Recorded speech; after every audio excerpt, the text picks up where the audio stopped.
How did everybody do for Thanksgiving? Did you get together with people and eat too much and have a good time?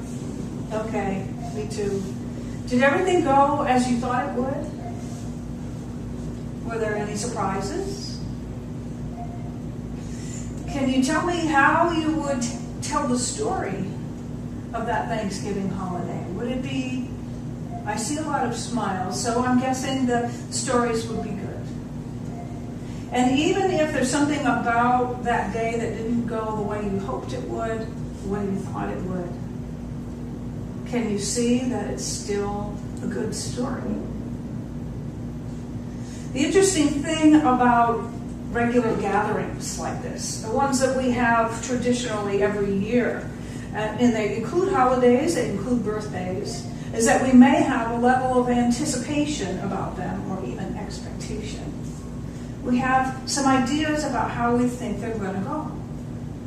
And some of them are positive and hopeful, and some of them are, maybe something else. But we go into them at some point with this idea of how we think it's going to go. And that happens. And just as Aggie read in this reading from the Science of Mind magazine, there's what we expect unfolds, and there's other stuff too. And it's not just this direct correlation between what we think and what we believe and nothing else. Because there are 6.5 plus billion people on the planet who are all thinking and feeling and contributing to the collective and going around doing stuff. There are other factors taking place besides what we're aware of, right? And so what happens is that there's what we think, there's what happens, and there's what we decide to make about it, what the story that we decide to tell about that. What we thought was going to happen, what did happen, and how we will tell the story. Now, traditionally, at this time of year, what we've been doing is celebrating the outward harvests. And they are characterized, right, by pumpkins and corn, peeled back and dried on the stalk, and all kinds of bounty overflowing. And the traditions are from way back to really celebrate how we have been blessed with abundance.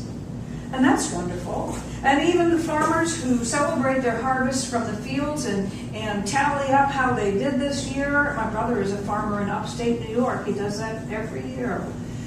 They also discover what didn't grow so well because of conditions around them, because of maybe they weren't planted in the right place or tended in the right way. And so there's an opportunity to reevaluate, right, and plan for the next year. Well, the same thing is happening for all of us when we look at our inner harvests, when we look at how this past year went, right, versus how we thought it might go. How this past year went. Now, the interesting thing about that, some of you we were together in the Women's Spiritual Living Circle, and we asked ourselves these questions. We went around, and everybody got to say, where was I a year ago? And what was I thinking that this year would be like for me? What was I hoping for, asking for, or even intending? Maybe even actively pursuing. And then we were asked to reflect, so how did that go? And it was a beautiful collection of stories that went around the room where each person realized that not everything went the way they had hoped or imagined that it would.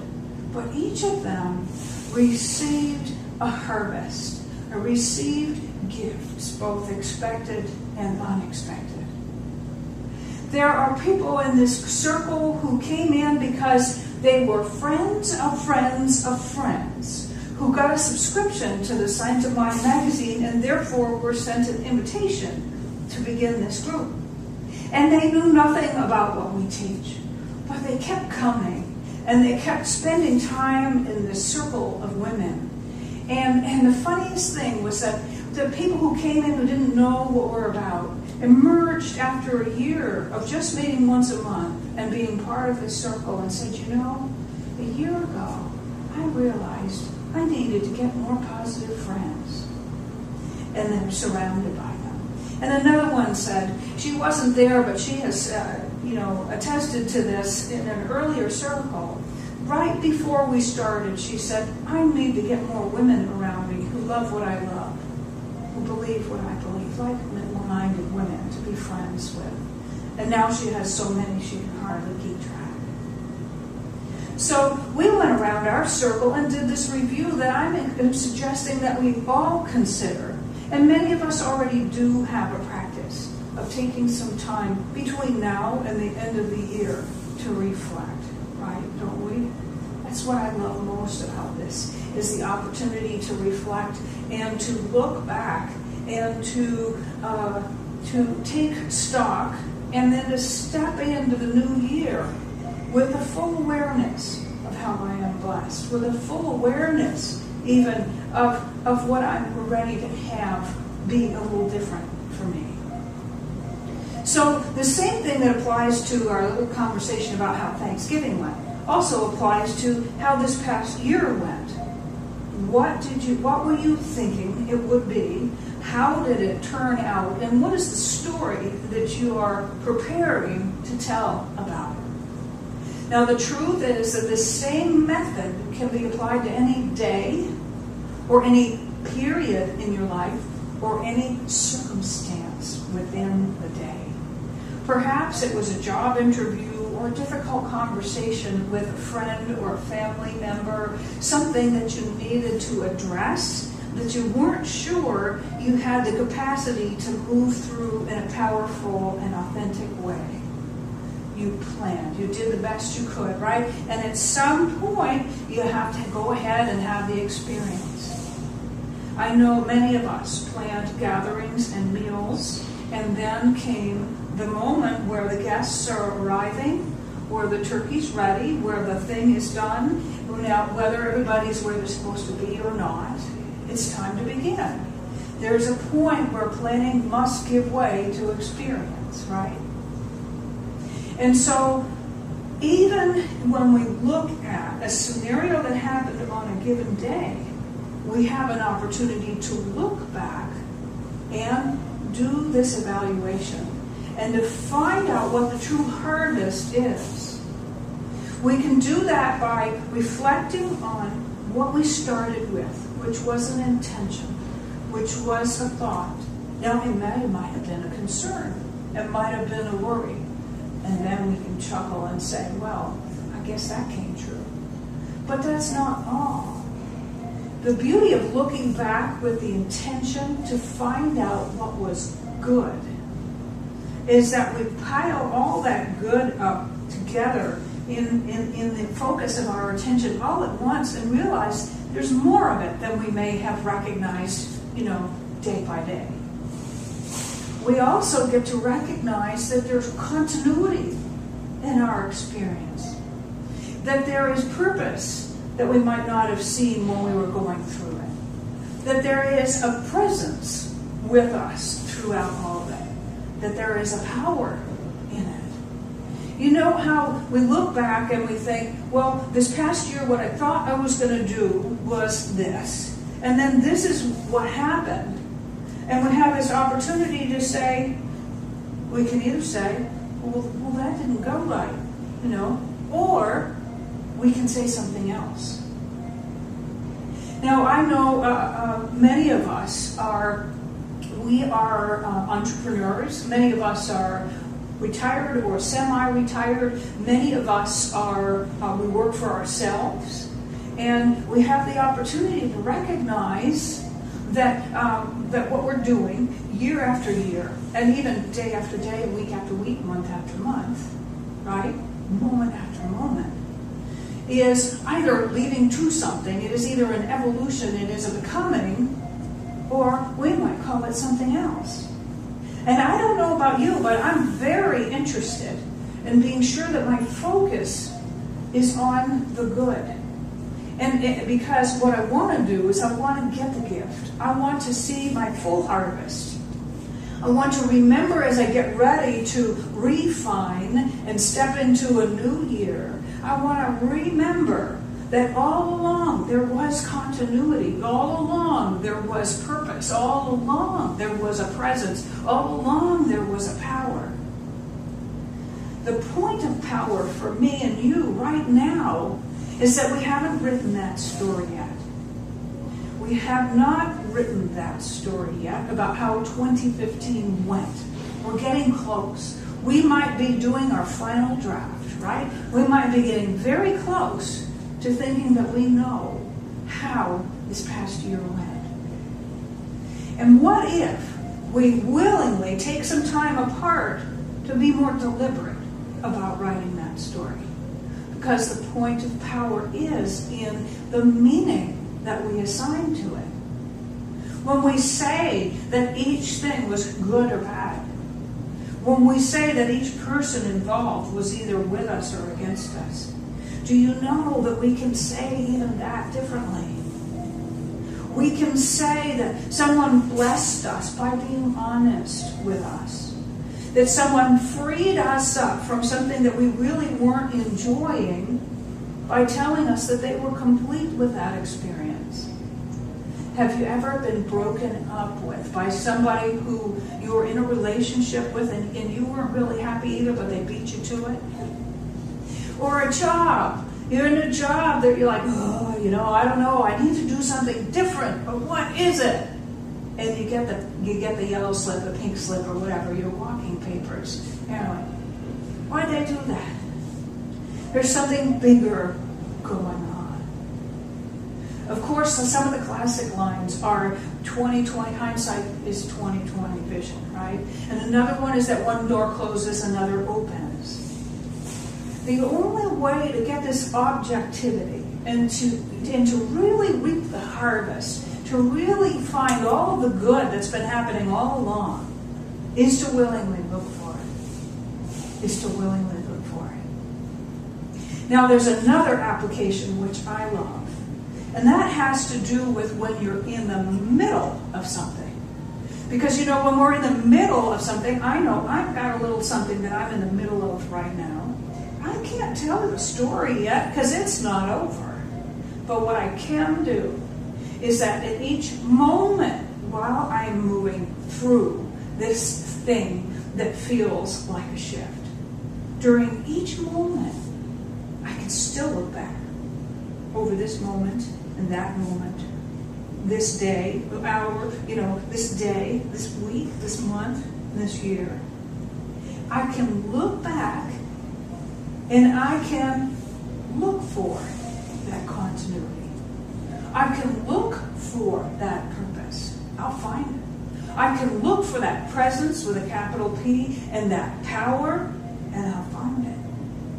I can look for not only what I lost, but because some time has passed, or perhaps, like I said, if you're in the middle of it, you don't know yet, there's some kind of a gain on the other side of that. I can look at seeming endings and glimpse beginnings. I can look at what I have learned. I can recognize in all of that there is an evolution taking place.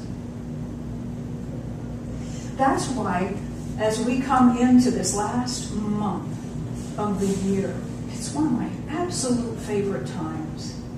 It's like a mulligan. It's like a do-over. It's like this wonderful, it's really just a point in time, which is something that we created to keep track of where we are, here in this physical experience.